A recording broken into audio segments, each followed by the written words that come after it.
hello everybody. Welcome to Love and Life Elevated. I am Dr. Deborah Rouse. And I am Dr. James. You know that we love you, even though you haven't seen us in like a year. No exaggeration. Actually, it's been, I think, 3 weeks. It's been 3 weeks. Oh my goodness. Yeah. We're so grateful I to feel be like back. I've just taken on the weight of the world since then. And that is just part of my personality. And you are just a saint that you kind of walk by my side through all of my things. And, you know, true transparency, we both got the bug. We were battling with flu on and off, but then, it's hard to drag myself out emotionally. I had a birthday. That was awesome. And I think that helped me come through the other side. But you're just the best to just be my witness and, like I said, walk alongside with me and cheer me on and encourage me even when I get a little stuck. I love you so much. I love you. We love you. And this is going to be a great topic. Yeah, I'm really excited. So part of it is the social media stuff that you have been sharing and posting with your audience lately really inspired me. And then we talked some more about it this morning. But around this idea of anti-hacking. So I feel like we've even been under the influence of like how to hack your health in prior, years ago when that was kind of the thing that we were talking about for longevity and length of life and everything. And now really where the emphasis is on health span.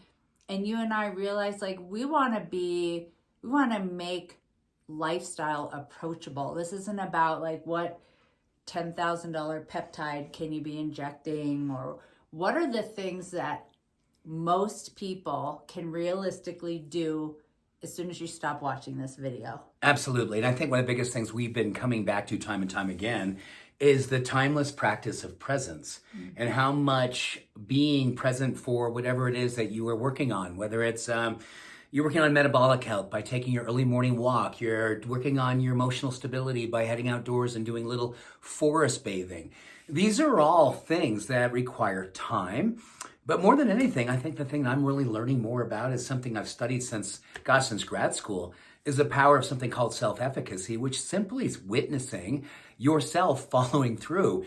And what a tremendous, powerful role that plays in our mind-body well-being emotionally, but also just the idea of kind of going against the idea that is there shortcuts to everything and looking for ways to kind of, how should we say, hack and move around things that do require real work, real presence, and real fortitude. Yeah, absolutely. It's like you said it perfectly. You hit all of the parts. Presence is huge, but in that presence, what are the activities for us? And I think the biggie that I really wanted to focus on today is something that we actually do fairly well, and that is getting outdoors and taking yourself for a walk, ideally twice a day. We've talked about forest bathing and all the benefits, mental, physical health with that, but it really is that morning and evening light exposure, nature exposure, and if you can move your body while you're doing it, that's even all the more beneficial. But let's talk about the whys and what it really does for our mental, emotional, physical, spiritual health and our connection to natures, to ourselves, and others. Yeah, I think one of the things I've been really excited about sharing today is this thing we've talked about many, many times, something I think you're probably very familiar with, and that is something called circadian rhythm. And circadian rhythm and how it is set by light. And how interesting it is that this is the ultimate in time. It's the ultimate in being connected to presence and time. So if this is something you're thinking about, well, gosh, you know what? Yeah, I'm intrigued by the idea of having things that are not about shortcuts.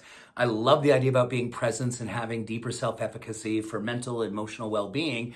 And I'd love something simple. It's not a hack. It's just something simple that pretty much every one of us can do. And that is to get yourself outside early in the morning, allow that fresh early morning light to hit your eyes, to hit your face, to hit your being. And the ideal is that the latest research says if we can gather a whole hour of outdoor time, And it can be done, 10 minutes over here, 25 over there. But cumulatively, if we can put together an hour of outdoor time, and you and I kind of base it on our half-hour walk in the morning and a half hour again later in the afternoon. So that gives us our hour. But the things that you can expect with that, you can expect greater sleep, and you can't hack sleep. That is a big, big one. So you're going to expect greater sleep. You're going to expect a much greater stability with emotional well-being. And sweetheart, what you were saying a moment ago as you were bringing us in, I want all of us to really feel like, my goodness, I really do believe no matter where you are in this country and watching our country from other places, this is a really, really hard time. Mm-hmm. There is so many things that require a real focus on locus of control, another great thing that we're going to talk about today with anti-hacking. And that is really focusing on what you do have control over in its relationship to mental health. And I think a lot of us right now, with what's happening all over the world, and particularly here in the US, if you live here, man, it is a time where you can be charged and pulled into other things, and you're feeling powerless, and you're feeling futile, and you're feeling angry and sad.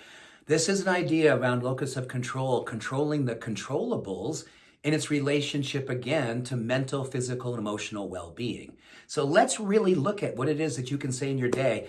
Is it food? Is it that early morning walk? Is it when you're with someone who you love, you remove your phone from that experience and you're really, really making eye contact and exchanging energy? These are some of the things that I think that are beautiful non-hacking opportunities that have a tremendous imprint and impact on our mental, emotional, physical well-being. Right. And I want to kind of go backwards a little bit because you already touched on what it does for our circadian rhythm and why that's important. But right hand in hand with that is how it helps lower. Why does it help improve our sleep? It helps to lower cortisol. And that is also a time where our bodies help reset hormonal balance. Right. It's where we lay down bone, especially, perimenopause, postmenopause. So many of us are getting diagnoses of osteopenia, osteoporosis. Well, guess what? When we get that reset and we get a sound night's sleep, that is the opportunity for our bones to really have the best chance of halting bone loss, not to mention the walking itself and the weight bearing exercise. Right. That's key. It's going to improve our immune system and our mental health because you talked about the connection, right? So I've definitely been out and about, and I do enjoy listening to a podcast or a book on tape if I'm walking by myself. Ideally, when you're walking with a partner, we don't need phones. So we're connecting. James and I, we solve all the world's problems on It's amazing what we do on our walks. On our walks. But it's an okay time and a great time. Our daughters pretty much do it every day. Give somebody that you love a call because then it's enhancing that experience from being outside, moving your body, and connecting with someone you love. Love all of that. And that idea of actually cortisol reset first thing in the morning, giving cortisol a job to do, helping with sleep, because what you're basically doing is also setting in tone the rise of serotonin. And dopamine. And dopamine. Mm-hmm. So serotonin is going to be rising or stability through the day. So mood, centeredness, optimism, resilience, dopamine with motivation and confidence. Those are your drivers for all day long. But interesting enough, when we get up early and have a ritual about early morning sunrise or daylight, that also correlates with 12 to 14 hours later as serotonin and dopamine start to recede. It ignites the melatonin predictably to help us get that great night's rest. And that plays all kinds of other roles while we're sleeping. So the thing that I think is really important right now, and it's going back to locus of control again, it is so incredibly empowering and so beautifully inspiring to witness yourself going, these are the 1, 2, or 3 things that I love to control in my life. And using that word control may feel a little heavy-handed, but this is what you know that you can manage. This is what you know you can influence. And then you write them down. You set a time when you're going to do it. The likelihood of that actually happening goes up 40, 60, even 70%. And then you find yourself fully present for the follow-through. There's a beautiful thing about this idea of do what you say you will do and watch yourself do it. I know it sounds almost like, well, it's kind of simple. No, what it does, because your prefrontal cortex, which is your executive decision center, connects with your limbic, your emotional center, and then quiets the amygdala, the place that judges you and feels fear. These two people are working together. That's you working at your best self, making great decisions, emotionally connecting, and then quieting the part of you that wants to say, but what about this and what about that? All those things are going to continue to happen, and hopefully they get better as we go.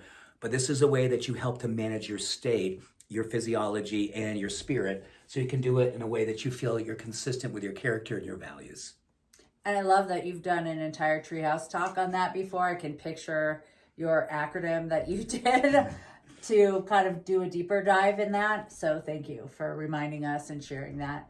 And I'm just going to be the person who keeps going back on this idea of walking in nature and getting outside. So a few things you might wonder, what about walking on a treadmill? I can't get outdoors.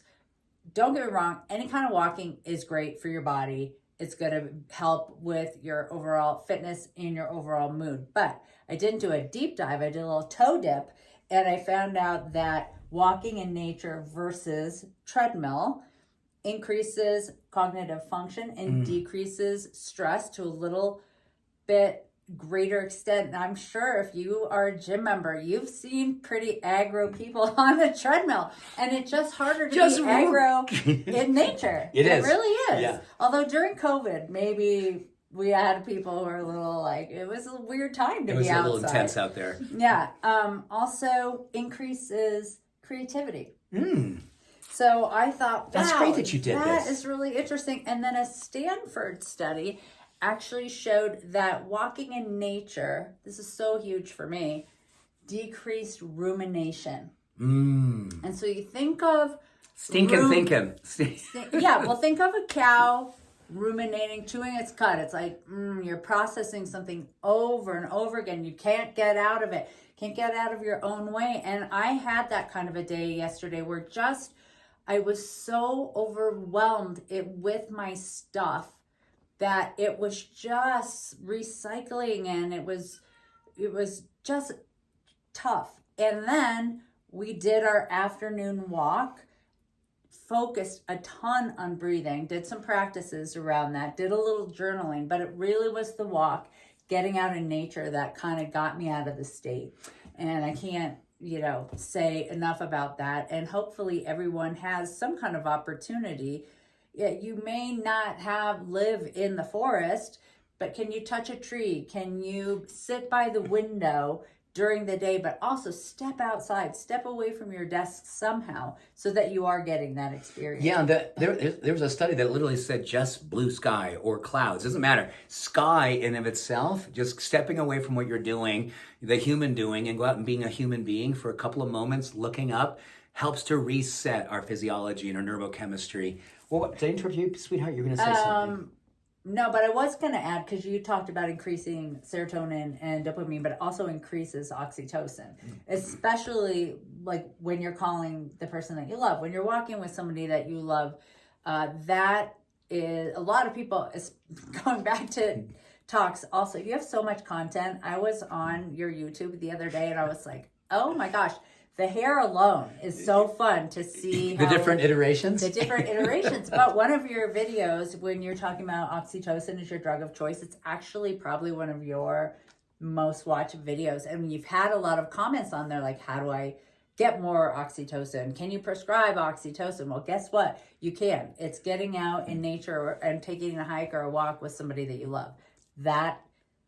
There you go. And I think the thing that's really important as we bring this full circle and let you guys go on with your day, there's so much about having the intention and then connecting it to a why. It's a lot of things people talk about in business. You have to have your why. Well, let's talk about the business of being happy. Let's talk about the business of having a good life. Let's talk about the business of peace of mind. Having an intention, your why is simply this.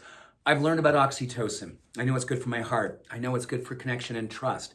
I know it helps to augment and lowering my inflammation. All these things. Well, walk outside under the influence of that intention.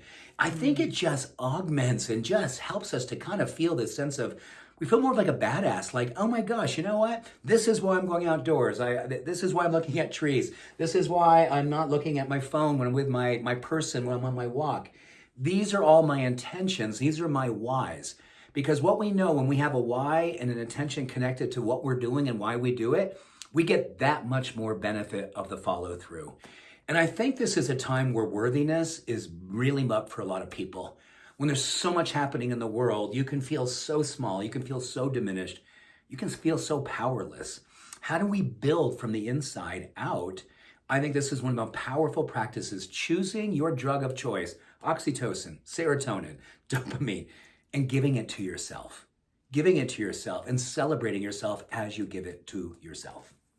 I can't hit that home enough. And as a naturopathic doctor and having been in this work for over 30 years, I think it's really easy. Like, there's things about supplemental medicine and supplements that are fun and exciting to experiment and play around with. But the reality is that most people cannot afford $200 a month on their supplements, right? That is unrealistic. And whereas a lot of even functional medicine nowadays, I think, it's a step in the right direction, but for the most part, it's like, well, how can I exchange this drug for this supplement? That's not really getting to the crux of how can you take charge of your health and your wellness. And we're trying to give solutions that are very approachable and very doable for most people. And will be complementing most issues and conditions that you might be struggling with. Mm-hmm. That, whether it, it's an inflammatory issue, whether it's a digestive, IBS, all these things can be, positively impacted by managing your nervous system, by managing and balancing your physiology. All of these things have a great relationship to how it is that they serve as a foundational non-hack and a disciplined approach to following through on self-care, which is requiring discipline and purpose. I think a level of excitement about giving yourself permission to see yourself being this person. Yeah, there's no supplement, peptide, hormone that's going to get you out the door. That's going to be a replacement for getting out in nature, getting that walk in. It just isn't. It is about doing the work and actually, as you said, setting the intention and following through on the intention, because the follow through, that's a whole nother talk on itself, is when you do what you said you will do. I really encourage you to go find it on his old Instagram or or YouTube. You'll see me with more blonde hair as opposed to... Yeah, and you'll see him with the little signs like DWY. It's all a bunch of letters. Yeah. But yeah, this is about doing the work, not trying to hack your way through life or take shortcuts. Shortcuts now and then, that's great, that's fine, that's efficiency. But we'd love to hear how you implement something hard every day, how you stay true to your commitments and your intentions. And that would really inspire us. It would inspire the community, and we'd love to hear about it. That's a perfect way to bring this full circle. So I hope you're walking away with a set of maybe renewed intentions. And I think you're also feeling, hopefully it's an idea that, I've been kind of examining this biohack culture and I'm wondering, do I have to make this investment and that investment? That is truly something that you will, that's between you and your process. But ultimately, the ultimate biohack, in our humble opinion, is simply being present for the great work of your life, being the primary witness to seeing yourself follow through, doing the simple things that literally have phenomenal ripple effect, impacting every area of your life, including the ones that you love. There's nothing quite like the fact that when we come home for a walk, the way that our entire world responds after that. Vibrational medicine, we'll call it that right now, is set by love of self. Love of self, confidence of self, self-care becomes a vibration in medicine that everyone around who is blessed to lay eyes on you and ride in your wake is the way in which I think we heal together. Yeah, and I think that you say really great when you talk about purpose, discipline, and consistency and intention around it. So thank you. You're welcome, sweetheart. Mm-hmm. So thanks, guys. Love seeing you today. We're going to do our best to be more consistent, more purposeful, and highly intentional about making this every week, because we love doing this. And we love you. Have a beautiful week, and we'll talk soon. Yeah, take care. Bye-bye. Bye.